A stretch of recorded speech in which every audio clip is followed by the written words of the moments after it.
For more than 2 decades, one company stood at the center of Romania's freight rail industry, a giant born from the ashes of the old national railway system, and a symbol of both potential and persistent failure. Its name was CFR Goods, known in Romania as CFR Marfă, a company once imagined as the engine of a modernized economy, but which slowly became one of the country's most costly state-owned burdens. After years of mounting debt, political interference, and failed rescue attempts, the inevitable finally happened. CFR Marfă is now being liquidated, and from its remains, a new company rises, Carpatica Feroviar. This is the story of how Romania's largest freight operator collapsed, why a new state company is being built from scratch, and what this transformation means for workers, taxpayers, and the future of rail transport.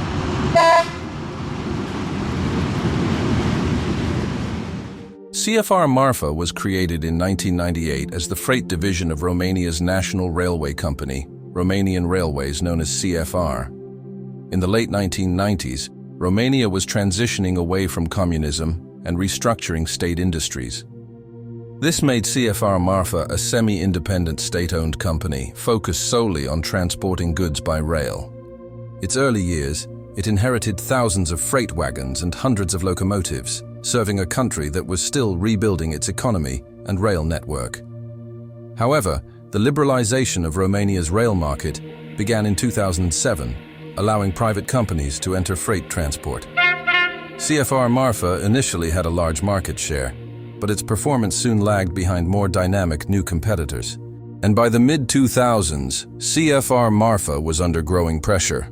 The company had not turned a profit since 2007, and its losses mounted year after year. Private rail companies were seizing traffic, and CFR Marfă's market share fell as road transport became more flexible.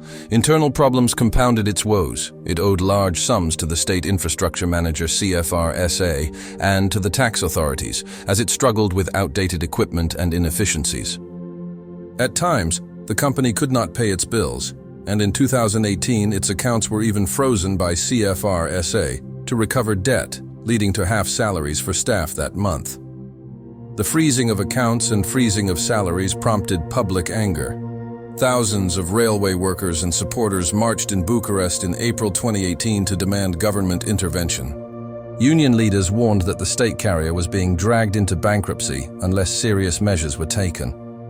During these years, Romania's transport minister held meetings with CFR Marfă management and unions, trying to find solutions. But year after year, CFR Marfă's debt grew, and its service deteriorated.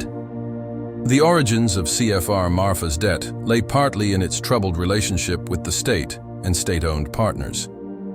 In 2013, for example, the government wrote off 606 million lei, about 137 million euros, of infrastructure charges owed by CFR Marfă. On paper, this looked like relieving CFR Marfă of a massive obligation, but in reality, it simply shifted a burden to the state. Even worse, in 2017, private freight operators complained to the European Commission that CFR Marfă was receiving hidden subsidies. An European Commission investigation found that the Romanian government had indeed failed to collect certain debts from CFR Marfă, while cancelling others. In essence, public creditors, like CFR SA and Social Security funds, had let CFR Marfă slide on paying taxes, track fees, and contributions. This amounted to about 570 million euros of state aid spread over many years. When the European Commission examined these measures, it ruled in 2020 that they broke EU rules on fair competition. The verdict was stark. CFR Marfă had an unfair advantage over private rail rivals, gained by debt cancellations and waived payments. In February 2020, the European Commission formally ordered CFR Marfă to repay 570 million euros in illegal state aid. EC Competition Commissioner Margrethe Vestager explained that these public support measures, such as cancelling debts and not collecting dues, gave CFR Marfă an unfair economic advantage over its competitors. This decision was not meant as a fine, but as a demand to restore competition. The practical effect, however, was devastating. Overnight, CFR Marfă's debt load shot up. By 2019, the company's borrowings had already reached 4.46 billion lei, about 897 million euros. Now it had to cover the 570 million owed to the state. Its debt burden grew so large that its finances were essentially unsustainable. CFR Marfă tried to start repaying, but could not gather funds fast enough to satisfy the Commission's timetable. Meanwhile, its earnings collapsed. In 2020, the company posted yet another loss, and by 2023 it had debts of 910 million euros against only 157 million euros in revenue. The EU ruling left the state carrier between a rock and a hard place. If it couldn't pay, it risked further legal action by Brussels. But paying such a sum by itself was impossible without more subsidies, which would violate EU law. With CFR Marfă in crisis, successive Romanian governments tried to sell it. In 2013, the state launched a tender for a 51% stake in CFR Marfă, hoping to raise around 180 to 200 million euros and satisfy International Monetary Fund conditions attached to a bailout. 3 bidders initially came forward: American Omnitrax, a Romanian-Austrian consortium, and local operator Romanian Railway Group, GFR. But only GFR made a final binding offer.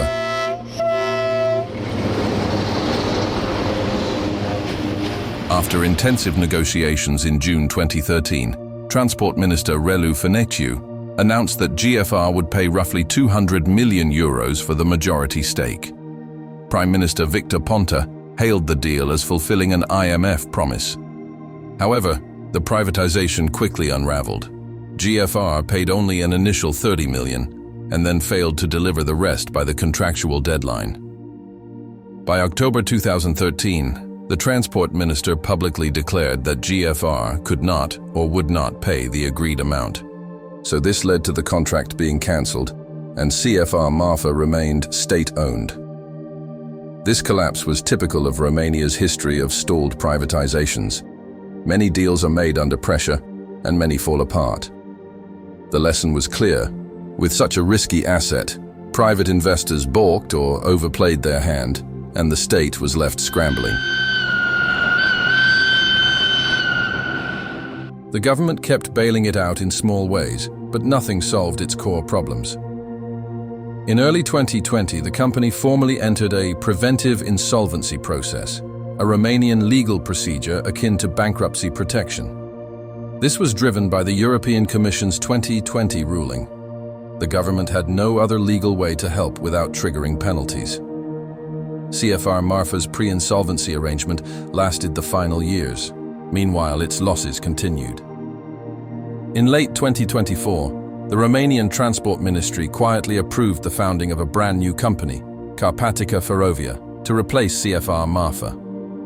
The official reasoning was that Romania needed a state-owned freight carrier for strategic reasons like military logistics, humanitarian aid, and critical goods transport in crisis situations.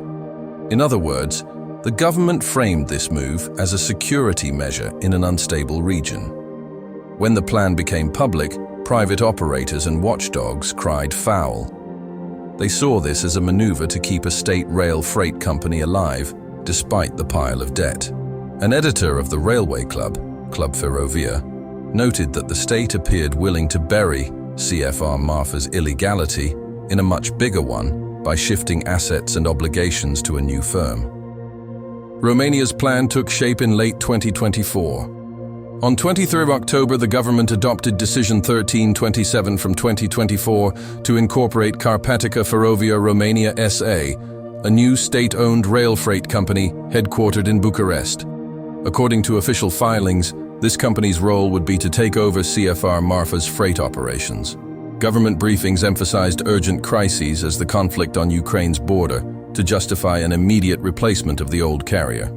By early 2025, CFR Marfă had completed its creditor arrangement and was poised to be liquidated. Prime Minister Ilie Bolojan confirmed in November 2025 that CFR Marfă would be closed.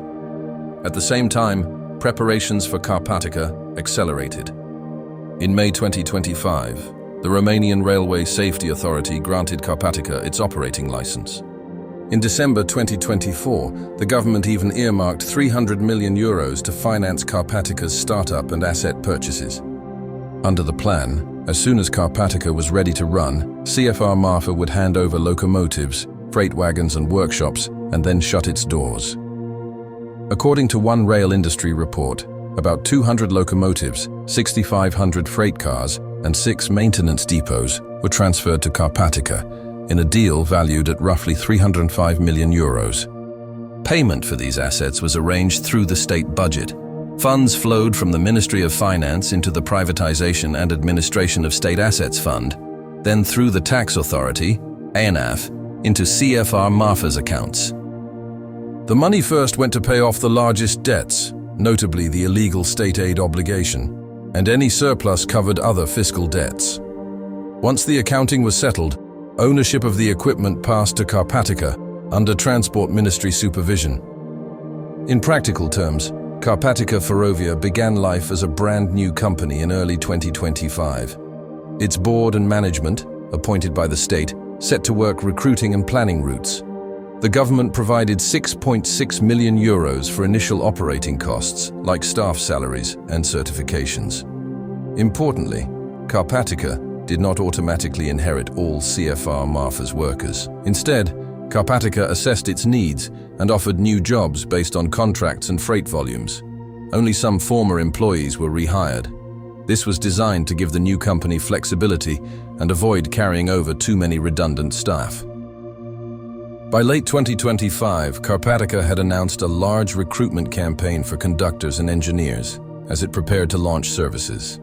Meanwhile, CFR Marfă was formally wound up. Its concordat expired in March 2025. The government announced its liquidation later same year, and its last trains were scheduled to run also until later this year. The corporate shell remained only to collect any final payments or sell off whatever assets were not transferred. The overhaul of CFR Marfă drew mixed reactions from different stakeholders. Union leaders and railway workers had long been worried about job cuts. In 2018, trade union meetings with the transport minister became heated as ministers pressed for debt recovery. Union representatives warned that closing the loss-making carrier would cost thousands of jobs and that workers already suffered unpaid wages when the company was frozen out by creditors. They argued the state should either overhaul CFR Marfă or preserve it to protect employment rather than let it die quietly.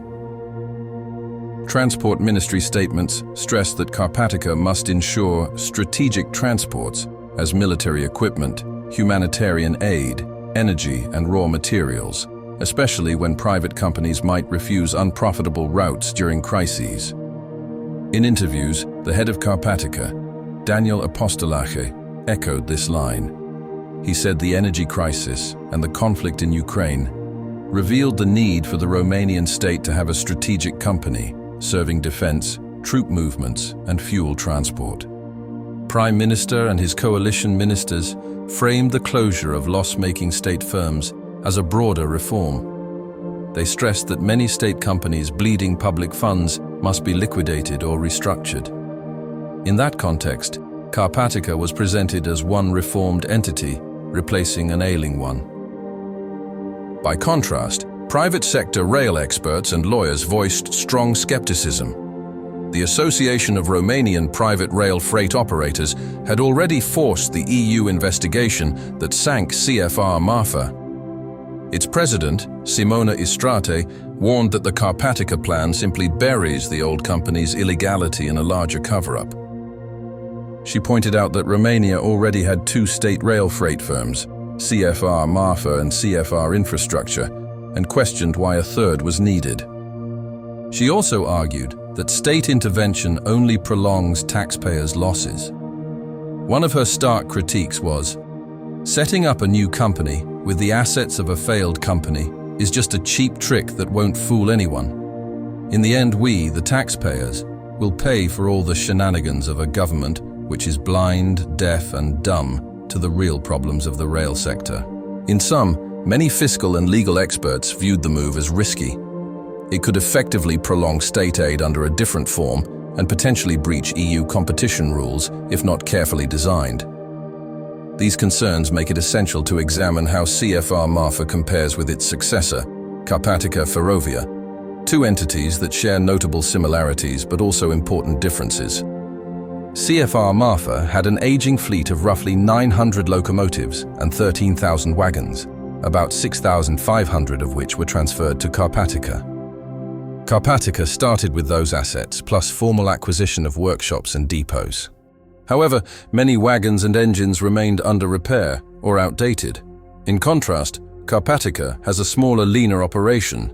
It inherited core locomotives and freight cars, but has fewer, older, unusable assets. It also planned to supplement its fleet through leases or purchases if needed. CFR Marfă was a legacy entity of the CFR Group, with a board appointed under the Transport Ministry, but with its own history and internal culture. On the other hand, Carpatica was set up from scratch in 2024 with a new management team directly responsible to the state. Its articles of association reflect a dual mission, one commercial, serving general freight markets, and one strategic, ensuring mobilization capability.